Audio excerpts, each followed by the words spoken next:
रुद्रं पशुपतिं स्थाणुं नीलकण्ठं उमापतिं नमामि शिरसा देवं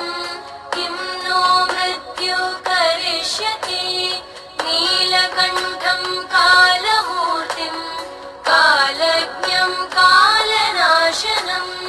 नमामि शिरसा देवं किं नो मृत्युः करिष्यति वामदेवं महादेवं लोकनाथं जगद्गुरुं नमामि शिरसा देवं किं नो मृत्युः करिष्यति देवदेवं जगन्नाथं